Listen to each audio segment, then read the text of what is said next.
নমস্কার। রাধে রাধে। জয় শ্রীকৃষ্ণ। আমার কবিতার নাম ব্যক্তিগত। বাংলা ১৩৮৬ সাল ২৬শে বৈশাখ। মায়ের গর্ভে থেকে পড়িল ধরাতে, কোলে নাও বলিল পাড়া প্রতিবেশীতে। ঘণ্টা দুয়েক বাদে মাতারে তুলিল কোলে, জননী বলিল মেয়ে হয়ে জন্মালি, পারলি না হতে ছেলে। মা বলিল কালো মেয়ে, দিব কি করে বিয়ে, তোকে নিয়ে সমস্যা হবে নানান দিক দিয়ে। কিছুদিন বাদে ৯ বছর বয়সে আত্মহত্যা করিল মা, অথচ সদ্যজাতক শিশুকন্যার কথা একবারও ভাবিল না। এইভাবে তিলে তিলে অবহেলায় বড় সে হলো। 8 পাস করে বাবা দাদা তারে আর না পড়ালো। মাত্র 14 বছর বয়সে তার বিয়ে দিয়ে দিল।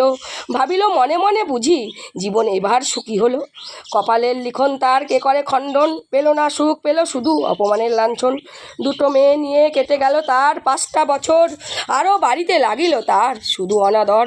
ভাবিতে ভাবিতে তার মনে পড়িল রবীন্দ্রনাথের বাণী, একাই চলা মেয়েদের সুন্দর মনস্কামী। এই ভেবে সে কোনো মানুষকে দিল না পাত্তা, ঘরে বসে বিড়ি বেঁধে ভরিল আত্মা। কিছুদিন পরে সকলে তারে খুব ভালোবাসে, প্রমাণ পাইল তারা দেখে নিজের সাহসে। রাধে রাধে। জয় শ্রীকৃষ্ণ।